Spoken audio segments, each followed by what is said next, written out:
Silahkan duduk Bapak Ibu. Ya, mari kita membuka Alkitab kita. Ya, ini dari kitab Mazmur. Kita hari ini akan melihat Mazmur pasal yang kedua. Mazmur pasal yang kedua.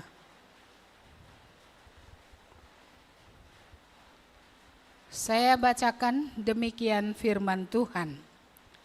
Mengapa rusuh bangsa-bangsa, mengapa suku-suku bangsa mereka-reka perkara yang sia-sia. Raja-raja dunia bersiap-siap dan para pembesar bermufakat bersama-sama melawan Tuhan dan yang diurapinya. Marilah kita memutuskan belenggu-belenggu mereka dan membuang tali-tali mereka daripada kita. Dia yang bersemayam di sorga tertawa, Tuhan mengolok-olok mereka. Maka berkatalah ia kepada mereka dalam murkanya dan mengejutkan mereka di dalam kehangatan amarahnya. Akulah yang telah melantik rajaku di Sion, gunungku yang kudus. Aku mau menceritakan tentang ketetapan Tuhan. Ia berkata kepadaku, anakku engkau telah kuperanakkan pada hari ini. Mintalah kepadaku, maka bangsa-bangsa akan kuberikan kepadamu menjadi milik pusakamu, dan ujung bumi menjadi kepunyaanmu. Engkau akan meremukkan mereka dengan gada besi, memecahkan mereka seperti tembikar tukang periuk. Oleh sebab itu, hai raja-raja, bertindaklah bijaksana, terimalah pengajaran, hai hakim dunia. Beribadahlah kepada Tuhan dengan takut, dan ciumlah kakinya dengan gemetar, supaya ia jangan murka dan kamu binasa di jalan, sebab mudah sekali murkanya menyala. Berbahagialah semua orang yang berlindung padanya. Ya, sampai sedemikian jauh pembacaan firman Tuhan. Saya memberi tema, apa artinya Yesus Rajaku? Ya, ini bagian kitab Mazmur, itu di dalamnya ada pasal, ini termasuk pasal yang panjang ya, karena sampai Mazmur 150. Tapi di dalamnya ada juga pasal yang paling pendek, Mazmur 117 yang hanya terdiri dari 2 ayat saja. Ya, dan kita tahu bahwa dari jenis Mazmur ada berbagai jenis Mazmur, ada Mazmur ucapan syukur kepada Tuhan, ada Mazmur ziarah yang biasa mereka nyanyikan ketika dari kampung-kampung mereka pergi ke Yerusalem untuk merayakan Paskah di sana dan hari-hari khusus tertentu.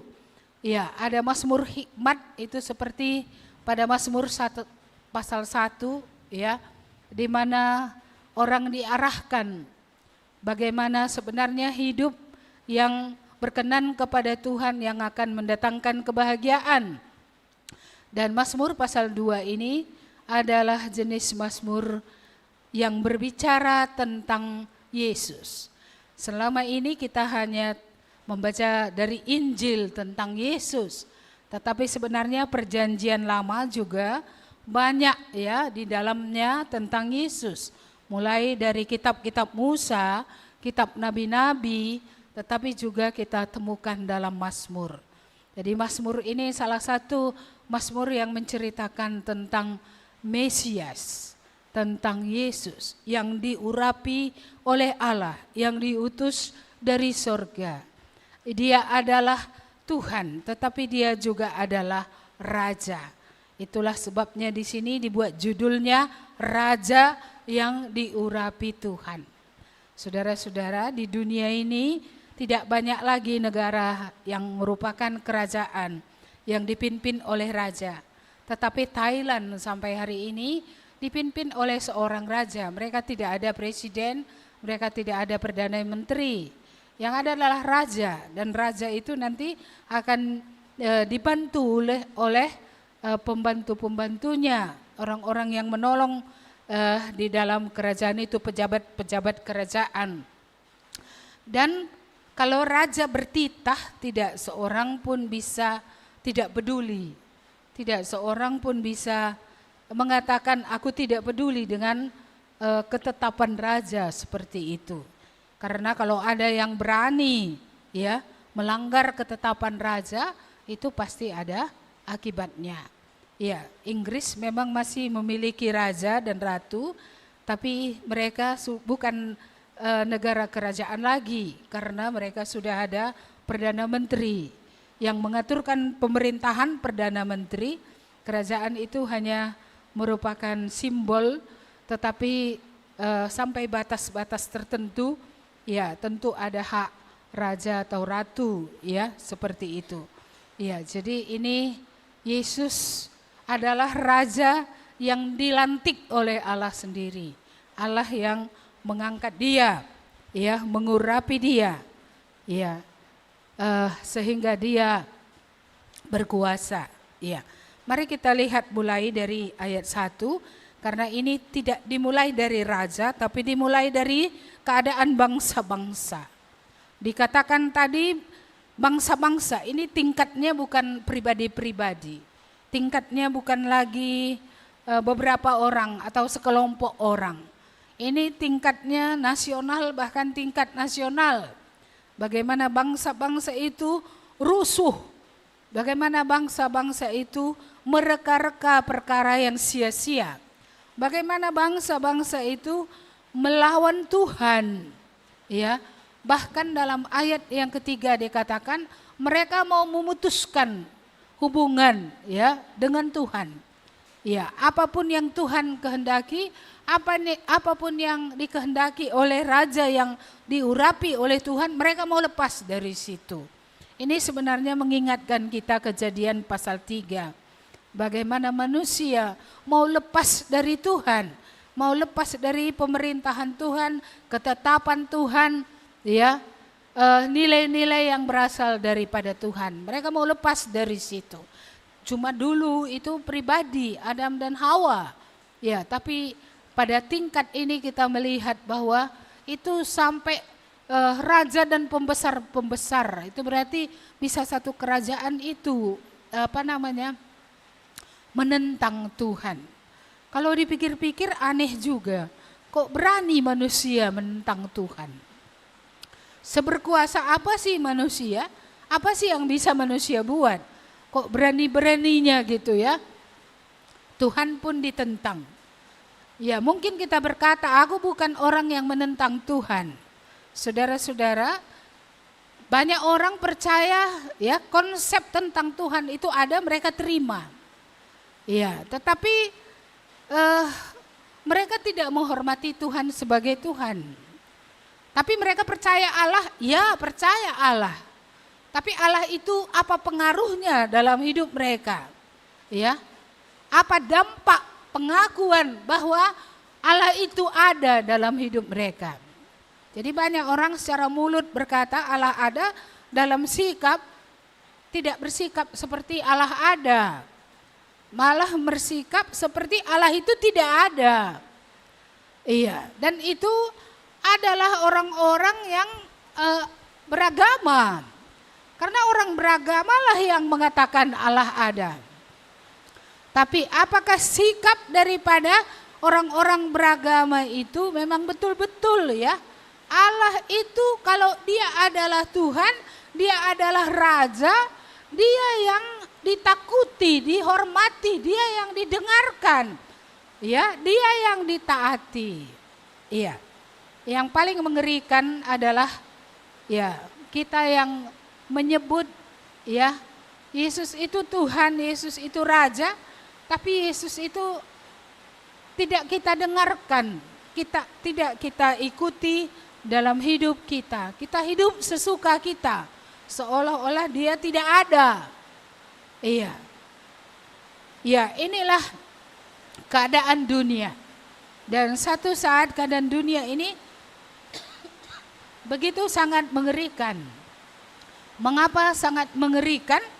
Iya, karena mereka bukan saja menolak Yesus, tapi mereka juga menolak seluruh ketetapan yang ada. Ya, kalau kita melihat misalnya ada sebuah provinsi atau negara bagian di belahan dunia ini melegalkan katakanlah aborsi. Aborsi adalah pembunuhan janin di dalam kandungan. Jadi itu kan melawan ketetapan Tuhan. Ketika ada pemerintah yang melegalkan LGBT menikahkan orang sesama jenis, itu melawan Tuhan, sadar atau tidak sadar, orang itu melawan Tuhan. Ya, dan sampai sekarang saya merasa bahwa kalau orang nggak mau lagi hidup lalu disuntik di Swiss sana supaya dia mati dengan damai sejahtera, apakah itu tidak melawan Tuhan? Karena dia mengambil nyawa manusia, manusia berhak menentukan kapan dia mati dengan menerima obat tertentu atau suntikan tertentu. Saudara-saudara, dunia ini di satu sisi semakin kacau.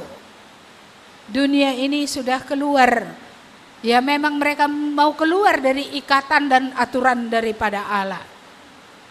Dan mereka hidup tadi membuat aturan sendiri, norma sendiri. Seolah-olah dengan norma itu mereka bisa akan hidup baik. Baru-baru ini saya menerima kiriman tentang penahbisan seorang guru besar teologi. Karena dikirim, saya melihat YouTube-nya. Dan waktu itu seorang penting memberikan kata sambutan, orang Kristen yang cukup terkenal. Tapi tahukah kita apa yang dia katakan? Saya tidak peduli Allah mana yang saudara sembah, tapi saya hanya punya agama satu, berbuat baik.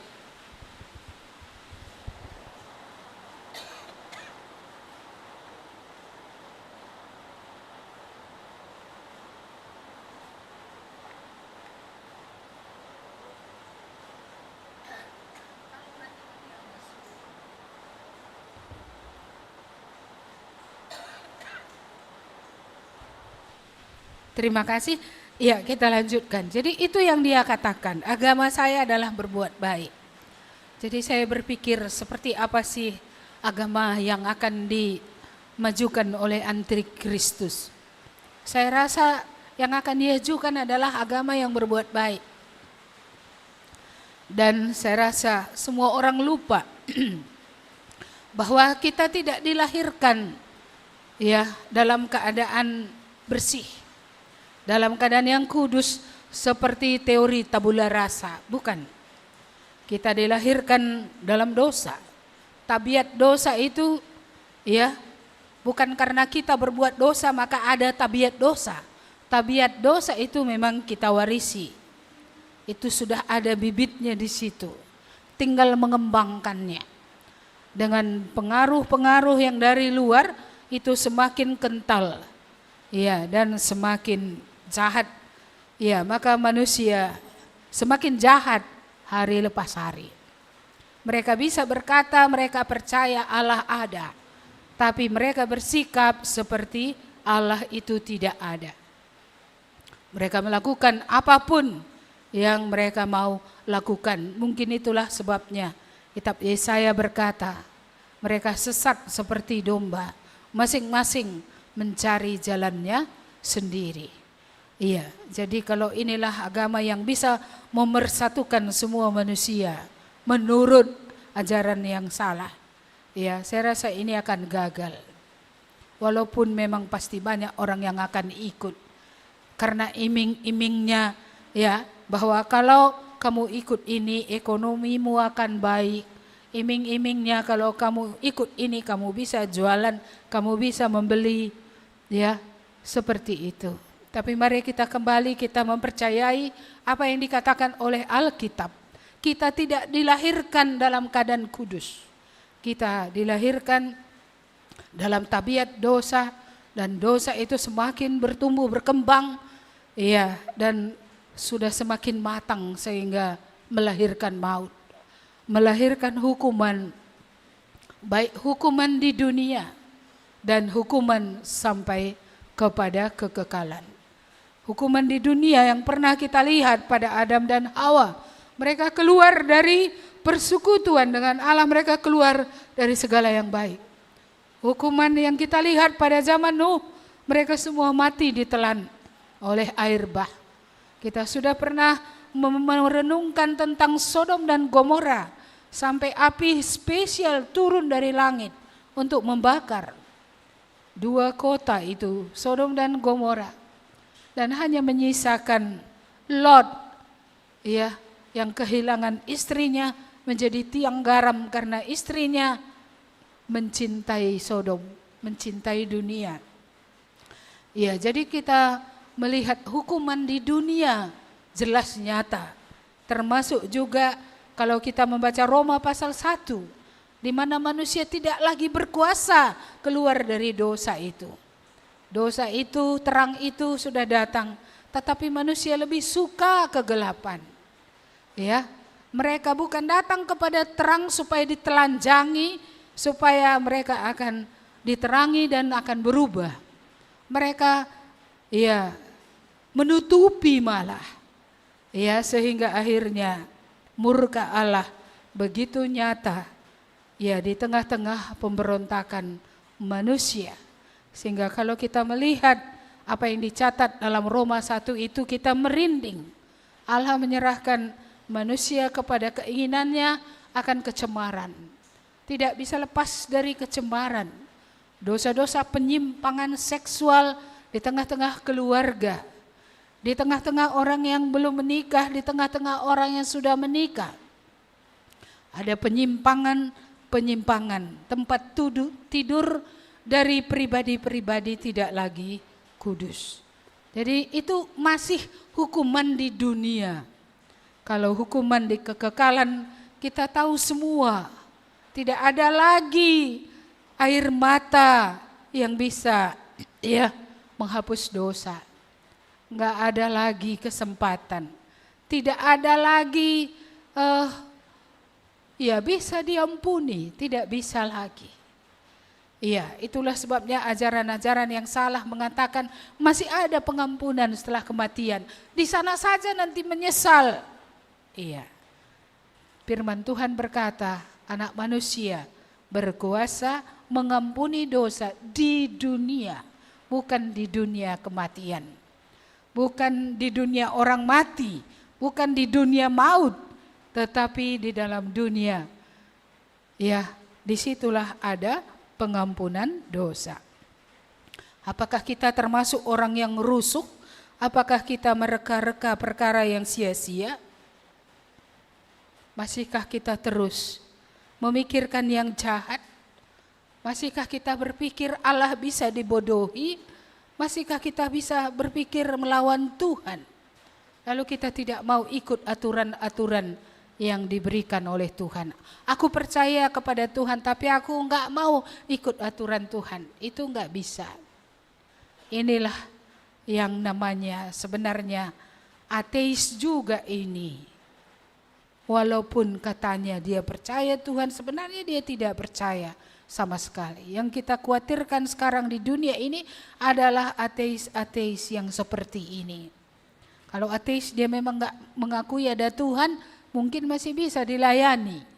Tapi dia mengakui ada Tuhan tapi hidupnya tidak, ya, memuliakan Tuhan, ini mau bagaimana lagi melayaninya? Iya, dia tidak lepas dari bikin rusuh, dia tidak lepas dari mereka perkara yang sia-sia, ya. Ini bagaimana lagi mengobatinya? Iya, saudara-saudara yang dikasihi Tuhan, inilah keadaan dunia, tapi apakah kita seperti itu? Apakah kita termasuk bagian dari keadaan dunia yang diceritakan di sini, walaupun mungkin tidak secara bangsa, tapi secara pribadi-pribadi. Mari kita melihat ayat tentang Yesus yang diceritakan di sini. Dia yang bersemayam di sorga tertawa, Tuhan mengolok-olok mereka. Maka berkatalah ia kepada mereka dalam murkanya dan mengejutkan mereka dalam kehangatan amarahnya. Akulah yang telah melantik rajaku di Sion, gunungku yang kudus. Jadi melihat sikap manusia terhadap Allah, mungkin kita perlu belajar dari sikap Allah ini ya, terhadap manusia. Bagaimana Allah hanya tertawa. Ya, karena dia melihat betapa bodohnya manusia. Sudah lemah tapi melawan. Ya. Sudah salah tetapi berbuat seolah-olah benar gitu ya. Iya, Tuhan mengolok-olok. Maka berkatalah ia kepada mereka dalam murkanya. Ya, jadi kita melihat ada murka Allah terhadap orang yang melawan Tuhan. Dan Tuhan mengatakan, aku yang melantik rajaku di Sion. Inilah sebuah pengakuan dari Allah Bapa bahwa dia yang melantik Yesus menjadi raja yang diurapi. Saudara-saudara, Yesus sudah ada sejak dari kekekalan. Dari kekekalan dialah Allah. Dari kekekalan dialah yang maha kuasa. Dialah raja. Tetapi dia datang ke dalam dunia menjadi manusia. Dia bukan ada setelah menjadi manusia. Dia ada dari eternity, dari kekekalan. Ya, dan dia memiliki segala power, segala kuasa. Dia memiliki segala yang tidak bisa manusia kerjakan. Jadi Tuhan mau mengingatkan ada raja yang ditetapkannya untuk memerintah di gunungnya yang kudus, di Sion, di kota Allah. Artinya dunia ini bukan tanpa pemerintahan. Walaupun ada pemerintahan raja-raja, pemimpin-pemimpin diangkat. Tapi di atas itu semua ada pemimpin yang diangkat oleh Allah yang lebih tinggi. Yang berkuasa atas seluruh bangsa, seluruh bangsa-bangsa, seluruh manusia. Semalam di kaum wanita saya bercerita tentang Esther. Esther itu, kitab Esther tidak sekalipun menyebut nama Allah. Dulu lama saya bergumul, mengapa kitab Esther masuk dalam kanon Alkitab kalau satu kata Allah pun tidak ada. Iya, baru saya akhirnya mengerti bagaimana pekerjaan Allah diam-diam di dalam kitab Esther ini. Karena dia Allah yang maha mengetahui, dia tahu bahwa akan ada usaha dari orang untuk melenyapkan orang Yahudi. Itulah Haman, orang Agak, orang yang dahulu disuruh Tuhan kepada Saul untuk dimusnahkan total, tetapi dia tidak mau memusnahkannya. Keturunannya masih hidup dan terus menjadi ancaman bagi bangsa Yahudi. Dan akhirnya orang itu menjadi pembesar di kerajaan Media dan Persia. Dan oleh liciknya dia menjanjikan kepada raja 1.000 talenta emas kali 600 kilo, 6.000 kilo. Bayangkan berapa ton emas yang dijanjikan Haman untuk kepala orang Israel. Supaya Israel ini bisa, orang Yahudi ini bisa dibunuh. Tetapi Tuhan bekerja atas sejarah. Seorang gadis, desa, anak yatim piatu, yaitu Hadasa, yang kemudian diberi nama Esther.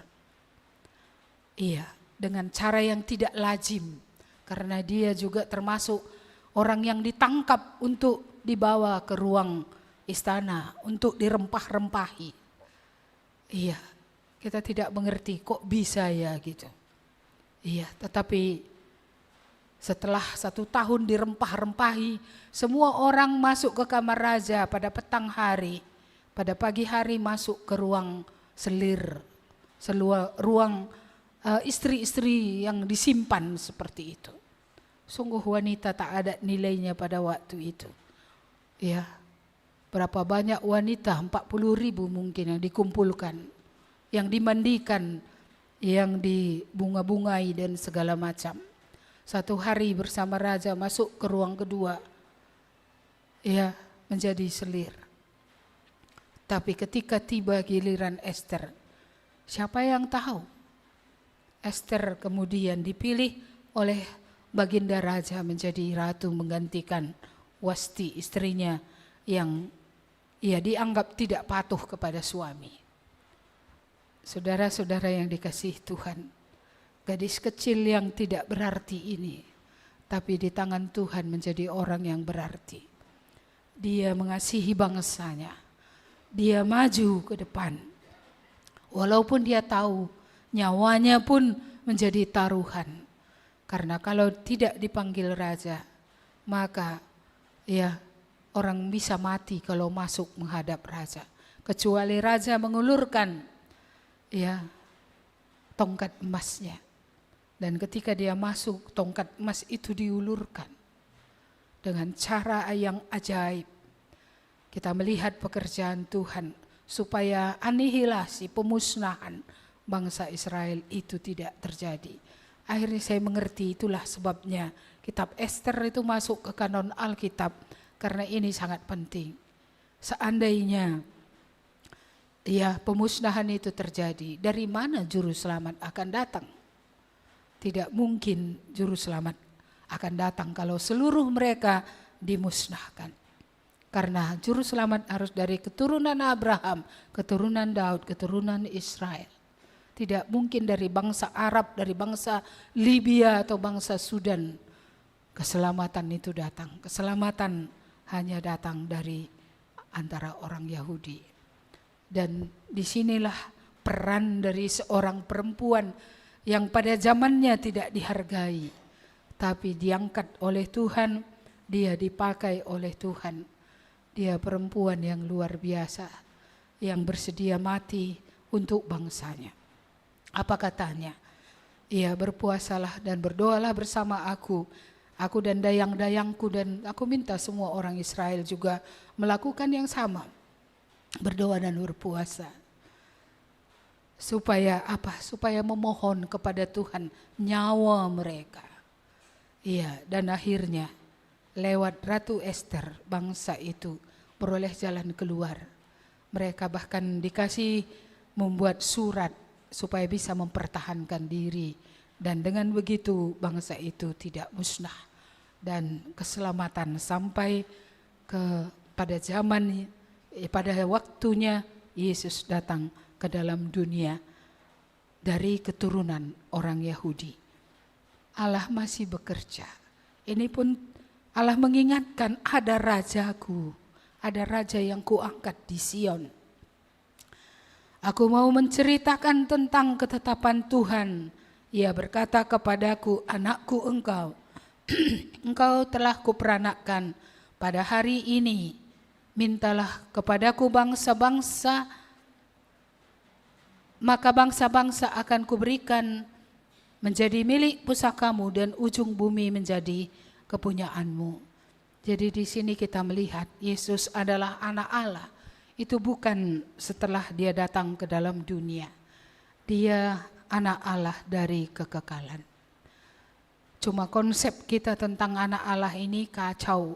Karena kalau menyebut anak, kita langsung pikirkan ada mamanya, ada bapaknya, baru ada anak. Padahal anak kunci tidak ada mamanya, tapi disebut anak kunci. Yesus anak Allah adalah gelar yang dikaruniakan kepadanya. Karena dia memang dari Allah dan dia adalah pribadi kedua dari Allah Tritunggal. Dan ketika Yesus dalam keadaannya sebagai manusia, setidaknya 2 kali ada suara yang mengatakan, inilah anakku yang kukasihi, dengarkanlah dia.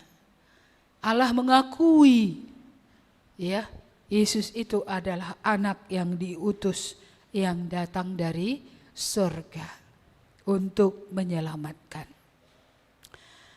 Mintalah kepadaku bangsa-bangsa.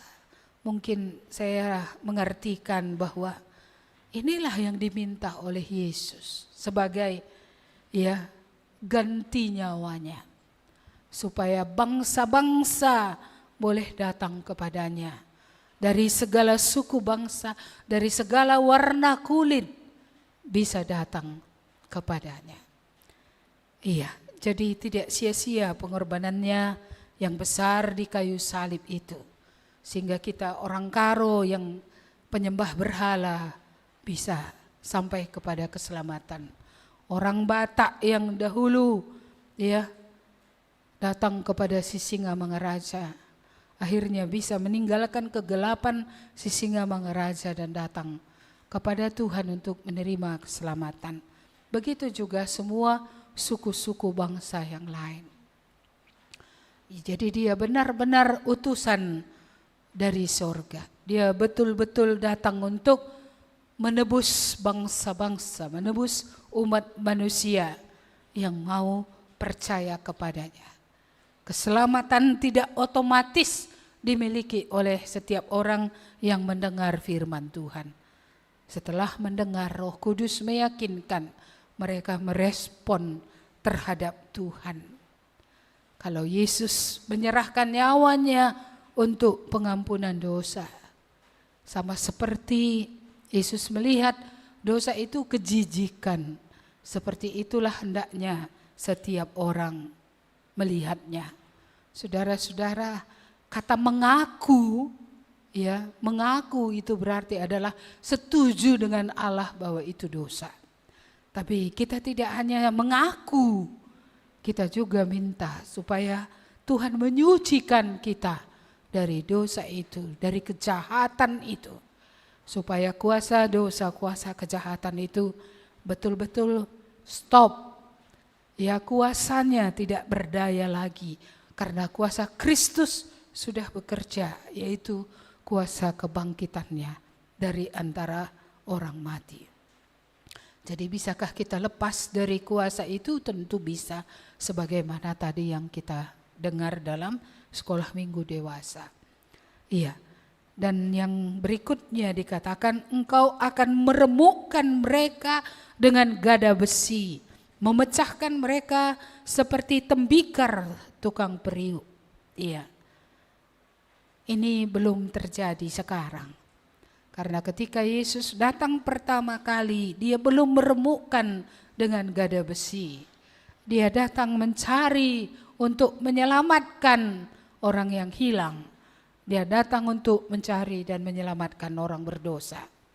Kalau kamu adalah orang berdosa, kamulah yang dicari Tuhan untuk diselamatkan, untuk dikeluarkan dari kuasa dosa yang selama ini menjajah hidupmu. Jadi kita melihat di sini, ayat ini adalah nubuatan untuk masa yang akan datang. Bagaimana pada hari pengadilan, penghakiman, Allah akan menghakimi setiap orang. Dan itu dihakimi bukan dalam keadaannya yang mengasihi, tapi dihakimi dalam keadaan benar-benar menunjukkan murkanya. Dia akan datang dalam seluruh kemegahan, kegemilangannya, kehebatannya. Dan setiap orang akan dihakimi. Saudara-saudara, tahankah kita menghadapi Tuhan pada hari penghakiman? Kalau digambarkan tadi dia seperti tukang periuk yang memecahkan tembikar, seperti tukang besi yang meremukkan, seperti itu. Pada hari itu tidak ada pengampunan. Nangis pun gak ada gunanya. Tidak ada gunanya.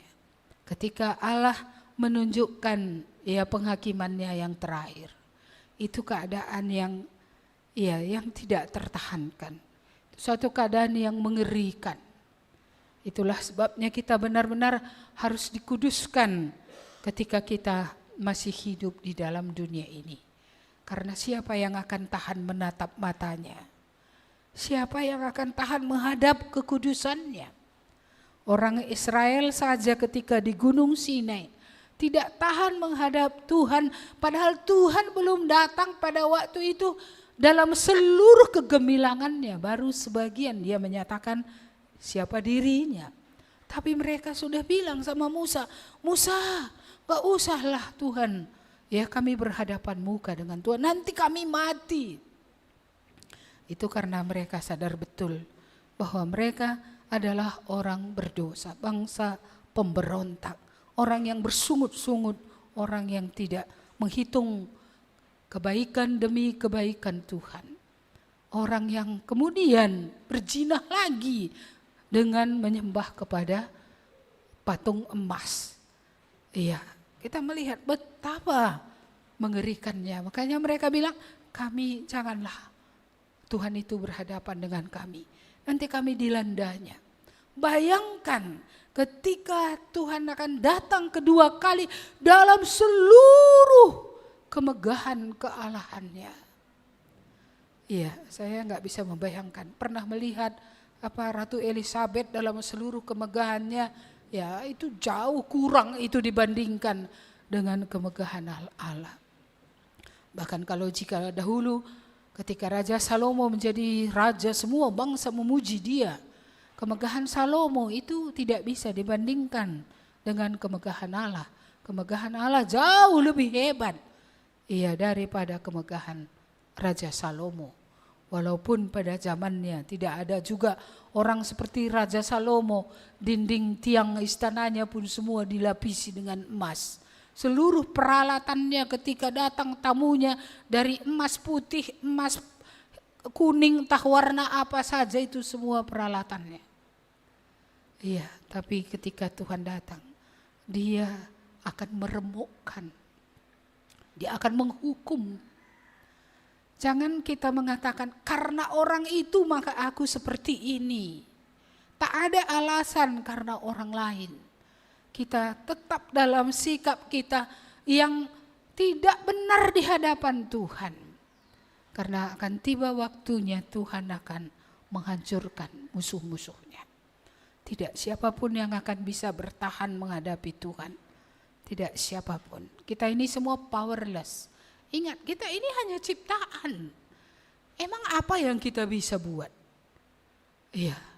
Untuk menyelamatkan diri tidak ada kita bisa buat. Untuk pengampunan dosa kita hanya Yesus yang bisa berkorban untuk kita supaya kita diselamatkan. Tapi untuk hal yang sehari-hari pun memang apa yang bisa kita buat? Sebenarnya kalau Tuhan ambil saja napas kita, kita sudah berubah menjadi batang pisang semua. Apa yang bisa kita buat? Iya, kalau kita masih ada rezeki untuk makan itu pun kebaikan Tuhan. Kalau saudara masih bisa berlari-lari, itu kebaikan Tuhan. Kalau saya dalam keadaan sakit begini masih bisa duduk, itu juga kebaikan Tuhan. Iya, masih banyak kebaikan demi kebaikan Tuhan. Karena Tuhan maka bisa, gitulah. Karena kalau tidak karena Tuhan, ya orang seperti saya yang tua mudah menjadi putus asa. Iya, bahkan mudah bunuh diri pun kalau bukan karena Tuhan. Karena Tuhan ya bisa menghadapi keadaan yang sulit, punya daya tahan menghadapi segala keadaan. Segala musim kehidupan ini, ya hari ini masalah, hari besok masalah lagi, ini lagi. Ya, saya selalu bilang sama anak-anak di rumah ini, masalah itu kita harus hadapi seperti orang di bank, saya bilang. Orang di bank itu berbaris dulu, sekarang udah online ya. Iya, kalau waktu masih berbaris dulu, berbaris seorang sampai ke belakang. Tapi saya rasa dia tidak pernah melihat sampai ke barisan belakang gini. Udah banyak kali, capek kali gitu. Saya rasa gak pernah. Ya, maka dia tiap kali hanya menghadapi satu saja, hadapi satu saja, hadapi satu saja. Iya, begitulah menghadapi masalah-masalah di dunia ini. Ya ini hadapi, datang lagi, hadapi, datang lagi, hadapi, datang lagi, hadapi, selesai kan? Selesai, mana ada yang gak selesai? Ada yang gak selesai? Selesai terowongan ini sementara ini. Sementara, endingnya ada. Lepas total atau pulang ke sorga, atau pulang ke neraka. Ya ini lagi kan endingnya ini kemana ini kan? Iya. Jangan nanti ada orang berpikir aku ke surga. Terakhir malaikat bilang belok kiri. Nah, ini aduh. Tuhan aku sudah percaya. Sudah percaya aku. Sudah pernah ku terima engkau. Iya. Tapi kita tetap pahit hati ya. Tetap tidak bisa mengampuni. Apa kata Tuhan kepada orang yang memasukkan orang yang berhutang kepada dia itu ya ke dalam penjara. Apa katanya? Iya, suruh balik lagi bayarnya hutangnya itu semua katanya.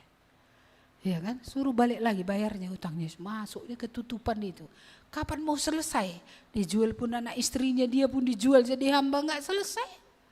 Nggak pernah selesai, nggak pernah keluar dia. Kenapa? Karena tidak berharga bagi dia.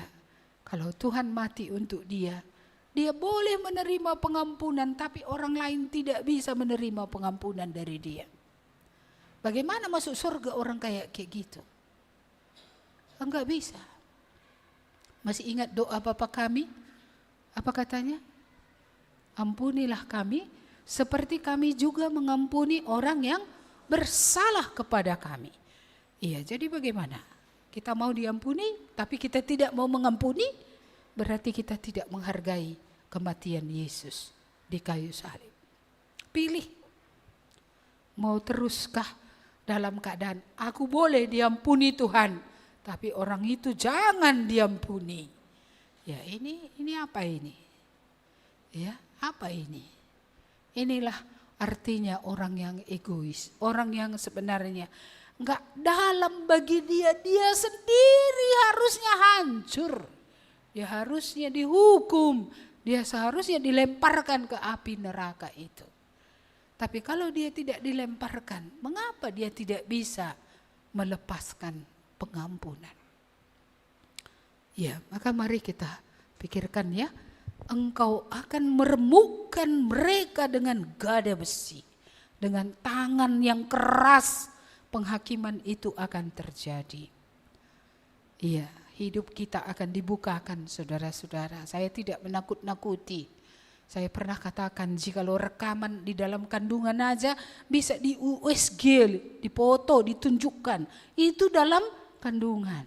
Apakah kita pikir kurang alat dari surga merekam seluruh hidup kita? Enggak mungkin. Di dunia saja cukup alat untuk merekam semua. Dari kandungan, lahir, katanya terus tambah besar ada rekamannya semua. Mengapa kita merasa bahwa hidup kita tidak direkam oleh malaikat-malaikat Tuhan dan akan dibukakan seluruh hidup kita? Lalu di mana nanti kita ngototnya? Aku harus ke surga, kita bilang. Laku? Enggak bisa. Enggak bisa. Kristus sudah datang. Kita musuhnya. Dia yang layak berteriak. Itu musuhku, melawan terus, masukkan ke neraka. Dia yang layak ngomong gitu, kalau kita enggak layak. Karena kita semua berdosa, kita layak untuk dihukum. Tapi dia telah memberikan nyawanya supaya kita bisa beroleh pengampunan. Dan dengan pengampunan dari atas itu, belas kasihan kita turun kepada orang-orang yang sangat bersalah pun kepada kita. Saya pernah difitnah ya, saya diperlakukan sangat buruk pernah. Iya, tapi ketika orang itu datang ke Medan, saya masak air panasnya. Dia sakit, saya masak air panas, saya antarkan ke dokter, seperti itu. Mengapa? Bukan jula, bukan. Bukan jula itu apa? Bersikap berlebihan, ya, bukan. Tetapi saya sudah mengampuni dia. Saya sudah melepaskan pengampunan. Sehingga saya bisa berbuat demikian supaya Injil masih bisa dia dengar, Allah masih bisa dia lihat. Saya tidak tahu kepahitan seperti apa yang ada pada saudara. Tapi hari ini kita diperhadapkan Allah itu besar. Ya, dia raja. Dia masih mengontrol semua, dia melihat semua. Dia mengamati semua. Dan pada hari penghakiman dia akan menghukum dengan tegas dan keras setiap orang yang tidak mengakui dia, setiap orang yang mengakui dia tapi tidak hidup sebagaimana seharusnya hidup di hadapan Allah. Ya. Oke, sekarang kita masuk bagian terakhir, bagaimana harusnya kita hidup. Ayat yang ke-10 sampai habis. Oleh sebab itu, hai raja-raja, bertindaklah bijaksana, terimalah pengajaran, hai para hakim dunia, beribadahlah kepada Tuhan dengan takut dan ciumlah kakinya dengan gemetar, supaya ia jangan murka dan kamu binasa di jalan, sebab mudah sekali murkanya. Berbahagialah semua orang yang berlindung padanya. Ada 3 hal yang harus kita lihat di sini. Yang pertama, ya, walaupun ini tadi untuk raja-raja dan para hakim, tapi saya rasa ini juga berlaku untuk setiap orang. Bertindaklah bijaksana, terimalah pengajaran. Orang yang bijaksana bukan bijaksana karena hikmatnya sendiri. Orang yang bijaksana dia karena dia menerima pengajaran yang daripada Tuhan. Iya, jadi ini yang pertama. Tidak mungkin orang makin bijaksana tanpa firman Tuhan, itu enggak ada.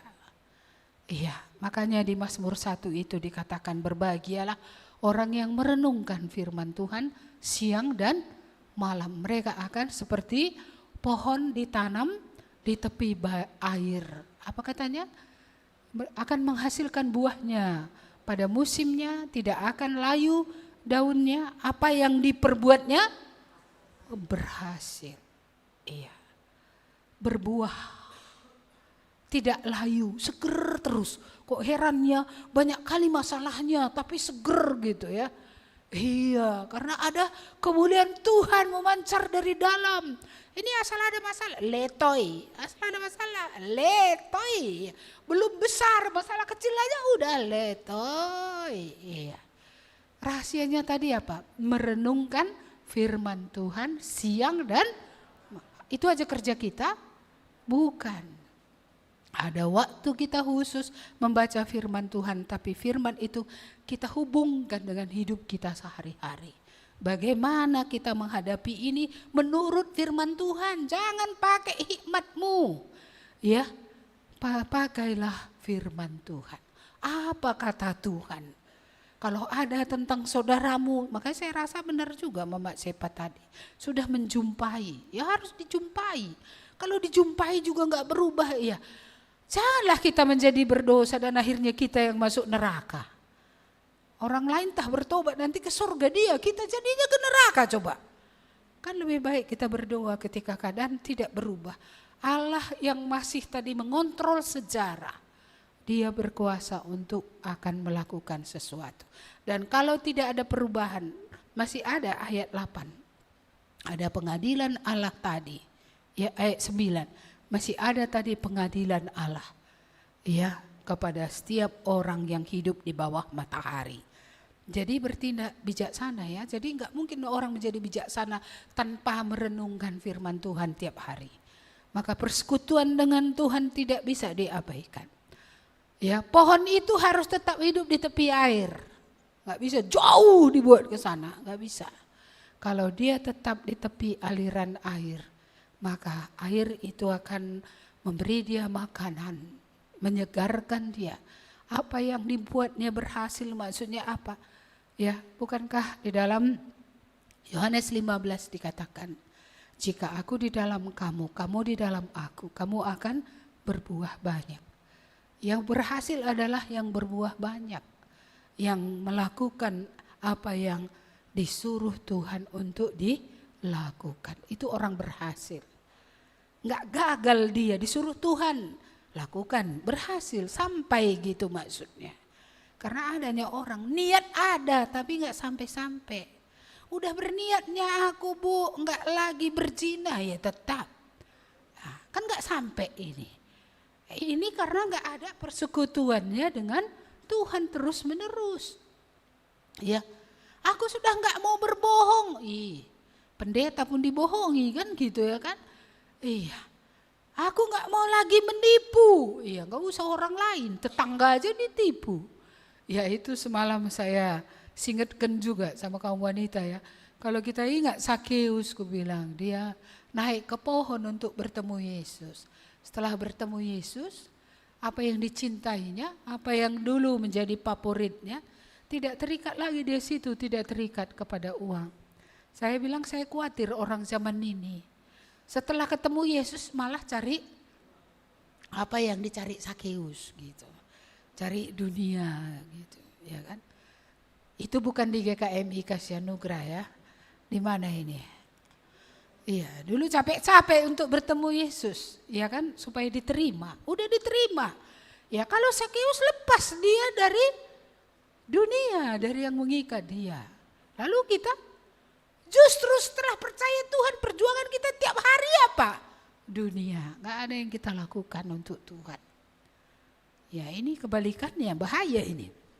Yang kedua, kalau beribadahlah kepada Tuhan dengan takut, bahasa Inggrisnya ini jauh lebih luas. Dikatakan serve him with fear, rejoice in him in trembling.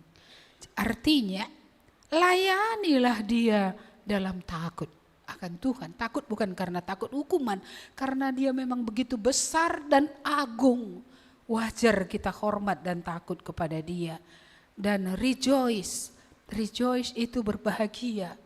Dalam terjemahan lain ini juga berarti praise, memuji dia dengan gemetar. Karena hebat perbuatannya, karena hebat apa yang telah dia kerjakan. Layanilah dia, beribadahlah kepada Tuhan. Itu dalam bahasa lain tadi, layanilah Tuhan. Layani. Iya. Jadi apakah kita melayani dia? Emang apa yang kita lakukan untuk dia setelah kita percaya dia mati di kayu salib untuk kita? Layani dia. Ya, jangan layani dunia. Bukan berarti kalau di dunia kita tidak bekerja, kita harus kerja. Orang yang gak kerja gak boleh makan. Jadi kalau ada yang malas-malas gak mau kerja, gak usah makan, puasa. Hari itu terpaksa ya, bukan puasa untuk berdoa. Tapi karena pada hari itu saudara tidak layak makan. Jadi gak boleh makan.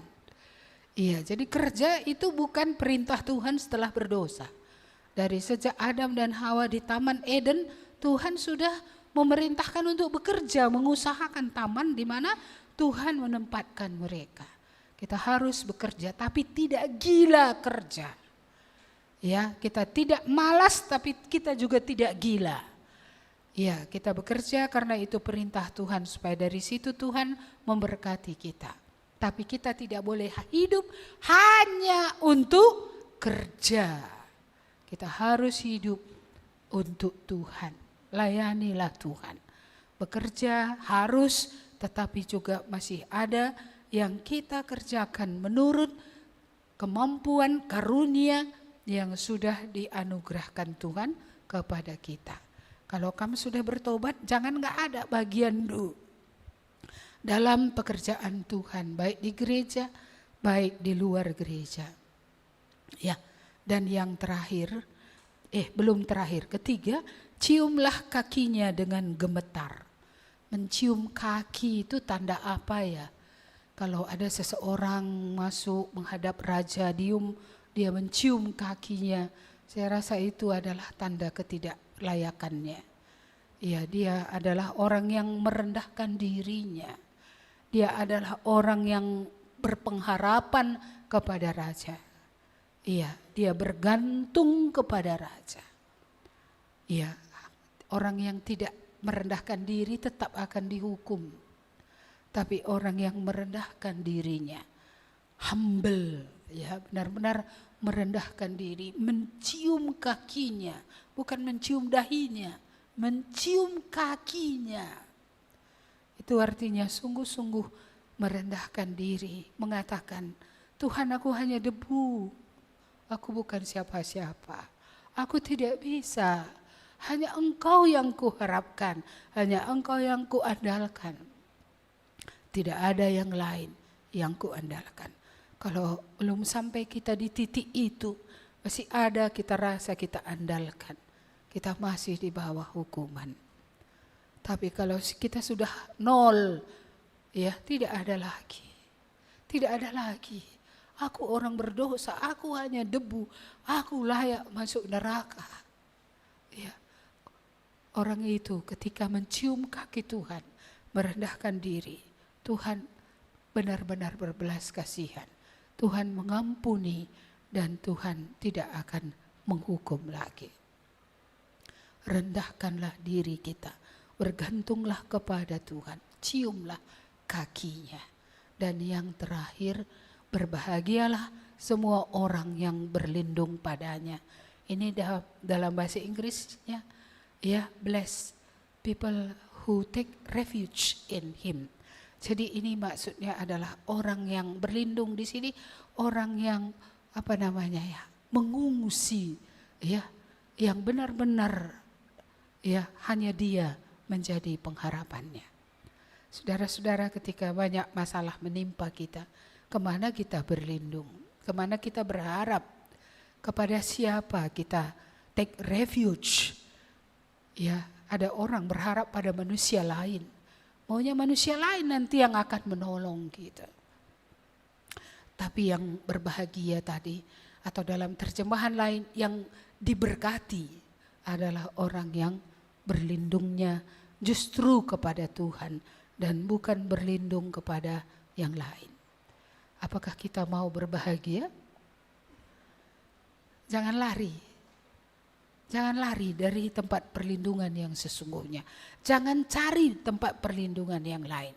Tempat yang lain akan membawa kita kepada penderitaan yang lebih banyak. Tapi kalau kita datang kepada Tuhan, berlindung pada Tuhan, kita akan berbahagia, kita akan diberkati. Amin. Mari kita berdoa.